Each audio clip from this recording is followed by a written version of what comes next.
January 4th at 3:30, and we are hanging out with some teachers today for the new teacher boot camp live Google Hangout. And I first want to say Happy New Year and thank you for joining me in this wonderful Google Hangout. I know you are so busy and you have a lot going on, but I'm glad that you were able to make it and you were able to join me for this Hangout. So first and foremost, I want to say the new school year really is about to begin. I know a lot of teachers have some trepidation, some worries and some stress about the new school year, but there's no need for you to stress and worry about the new school year. We're simply going to talk about some strategies and share some resources that can help you be better prepared for the school year. I'm just going to adjust my screen here a little bit. With that being said, let me first start off by introducing myself. My name is Aya Brandy, and I am the creator and founder of Educators Resource, which is the creator of New Teacher Bootcamp. My years in education, I started as a tutor at 17 years old. I went on to become a substitute teacher at 19. And then I got my first classroom, which was a kindergarten class at 22, and started with my first 7th grade class at 23. I know I went from little kids, 5 years old, who drove me crazy, to middle school students who were very rude, disrespectful, and talked back to me and challenged me constantly. But I have to say, as a person, I grew the most when I had these students. So my background in education is long and extensive, and I've had an opportunity to have a varied amount of experience. I taught for 7 years. I also ran a daycare center for a few years. I ran an education consulting firm for 5 years where we had contracts with the state prison, with SES, with districts, with schools, with consortiums. Then I left there and I started a STEM education center. And in 2013, I started to think to myself, I feel like I'm not really making an impact. I feel like I'm not really making a difference. So what can I do to make a difference? At that time, I had teachers who were asking me, what can they do with their classroom? They were frustrated. They were walking away from the profession. So I started Educators Resource sort of on the back end, more as let me provide you with this resource. If you come to me, you need my help, then I'll provide you with this resource. But then somewhere along the line of providing that resource, I noticed that educators were also needed mentoring. They needed help with classroom management. They were also talking about the caliber of students in their class, meaning they will have students that were from all different countries and they didn't know how to reach them. So we added culture responsive teaching. And then, something clicked to me.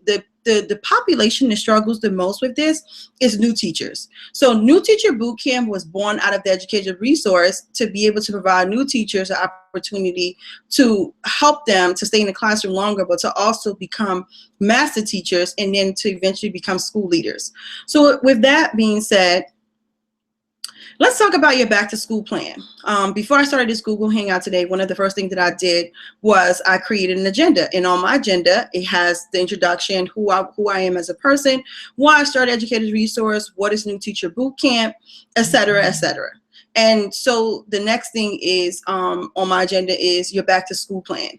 How do you prepare to start the first day of school? What I've done is I've allowed a few teachers to send me some questions. So we're going to be adjusting the questions. But first I'm going to start with, your back to school plans. What is the first thing you do when you walk out your house in the morning? Before we even get to your house, what do you do the night before to prepare for your students? Are you prepared for students who've been gone for 2 weeks, probably with no rules, no routines, no rituals or anything going on at home? They've just been having a good time. They've been staying up late, waking up late in the day. They've been playing video games. They probably haven't picked up a book, most of them. They've been out with family and friends where it's been all about fun. And now you're getting ready to go back in the classroom with these kids and you want them to sit still and do work. So before we even talk about the first day of school, let's talk about your before ritual. I will suggest, and this is my suggestion, I would suggest that you meditate first and meditate on the best way that you can reach your students on the first day of school. Meaning, how can you reach your students in a way that will start off the year in the right way? What can you say to them? What words of inspiration, what activities can you do on January 5th that will get your students motivated and ready to learn? That would be the first thing. And then I would plan an agenda. I would plan a first week agenda. That's just me. A first week agenda, or at least a first day agenda.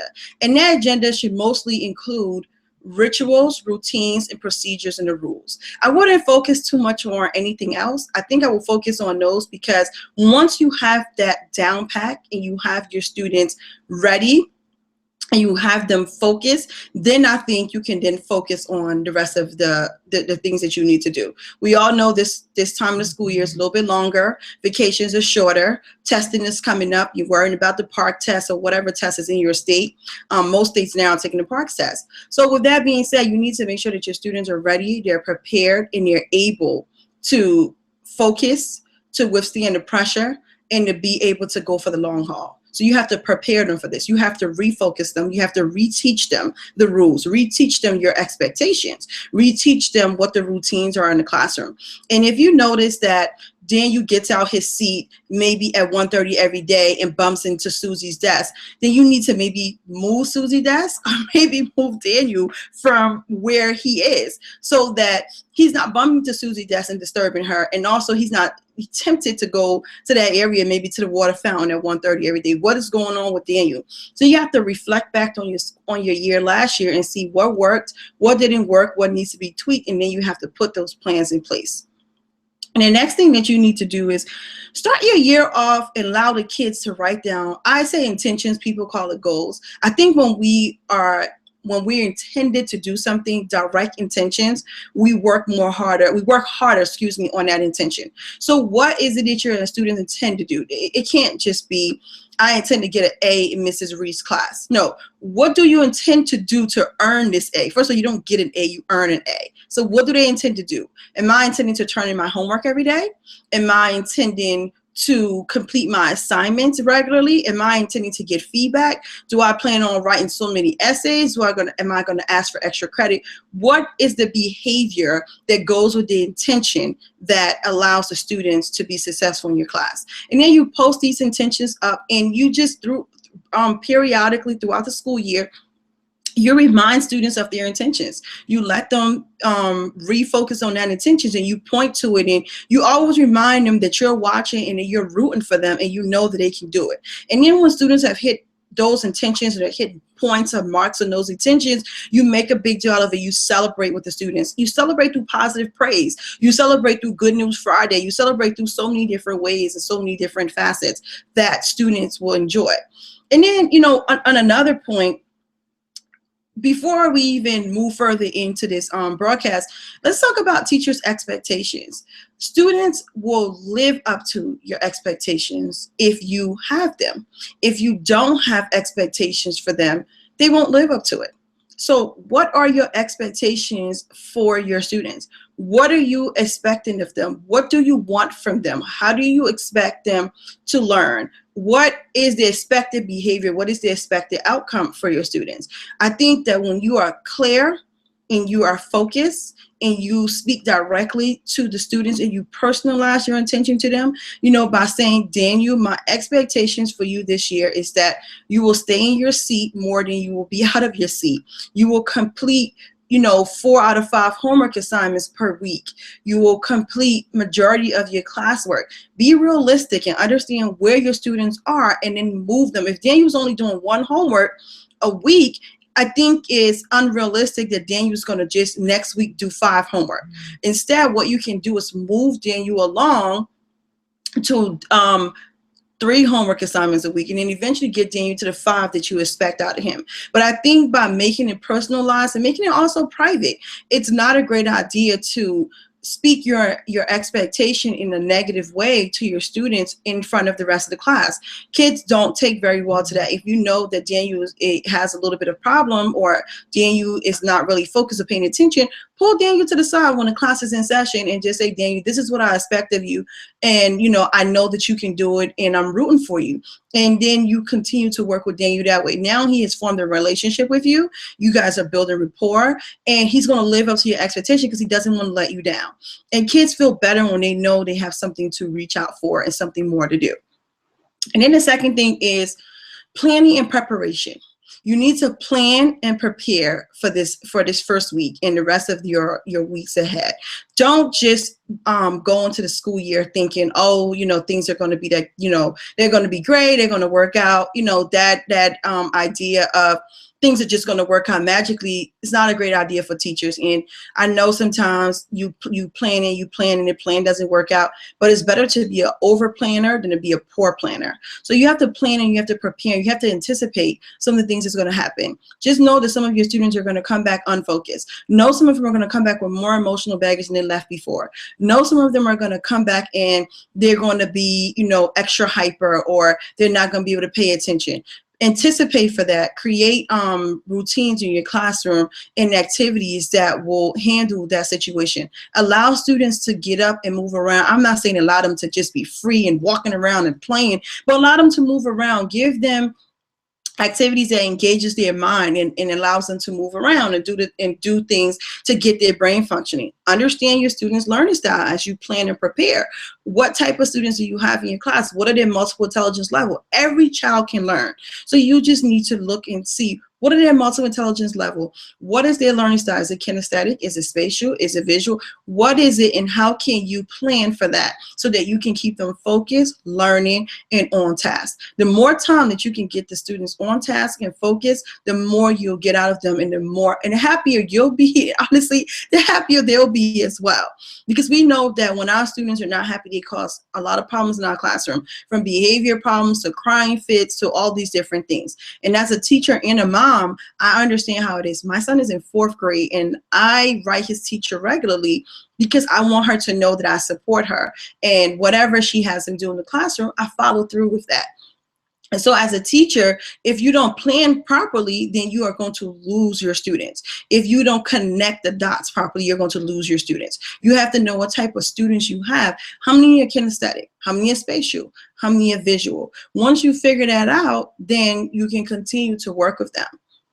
And then the final thing is your rules realistic? How many rules do you have? Do you have 10 rules and you expect second graders to follow 10 rules? You really should only have 3 to 5 rules. Rules are just the most that a student needs to be doing. They are positive things that students need to be doing. They shouldn't be don't hit, don't kick, don't fight. Those things are really not rules. Those are more expectations, and those are things that you can account for in your routines and your procedures. Then what are the classroom routines? How do students enter the class? How do they put away their book bags? Where do they put their coats? And then the procedures, when they put their coat away, is there a particular time they put their coat away? All these things need to be accounted for as you do them. And how do you do them? How do the students do them? What are you looking for when the students do those things? So I think that as you look into these things and you go back, you prepare an agenda, how you're going to start off the year, you clearly state your expectations for the school year for your students, you plan and prepare for your students, and you reteach and refocus them on rules, routines, and procedures. You're going to have a great year. So with that being said, I just want to tell you about a new initiative that we have from Educators Resource. I hope this has been helpful. If you have any questions, definitely feel free to reach out to me. But I want to tell you about a new resource. We are going to be opening the doors to a new classroom management program. It is going to be a 7-module program where you can do it online at your own pace. It will be 2 different levels. We will have a private Facebook group where you can ask questions and share other resources with other teachers and be able to vent and learn from other teachers. It will be online, meaning you can access it 24/7. We're going to also be offering 1 to 2 college credits with this program so that you can learn at your own pace. You can get college credits and you can use to advance in your career or just add for your CEUs. So that's going to be coming up soon. But next week, what we're going to do is we're going to roll out the first in the 3-part series video that I promised you guys I was going to put out in January. So we're going to be getting that out to you, and those videos will come with resources and handout. And one of the videos will come with the Good News Friday printable that you can use in your classroom. We also have put together a great resource for you to find out the type of learners you have in your classroom and how to address that as well. That's also a free report that we put together. So I've really taken the time along with my team to put together some resources that I feel will help you, because I'm very passionate about education. And I feel that teachers make all the world of difference. I've said this before, that teachers make all other professions possible. I couldn't be where I am if it wasn't for my favorite teacher, which is Miss Harris King. You'll hear me speak about her a lot of times. She was one of my favorite teachers, along with Miss McTier and, you know, a host of Miss Stevenson and a host, Miss Simon, a host of other teachers, because they made an impact on me because they first formed a relationship with me. So as you go on about your day, I want you to keep this in mind. Students don't care how much you know until they know how much you care. Have a great day. Have a great and wonderful new year. And I hope that your students really learn from you. If you need to reach me, you can reach me on Facebook with Educators Resource. It's facebook.com/educators with a S resource. You can also reach me at info@newteacherbootcamp.com. That's info@newteacherbootcamp.com. Or you can reach me at www.newteacherbootcamp.com. My name is Iya Brandy, and I'm also on LinkedIn. So definitely reach out to me. My network is really growing, and I would love to connect with you on LinkedIn. And my name is spelled IYEABRANDY. So look forward to connecting. Enjoy your day.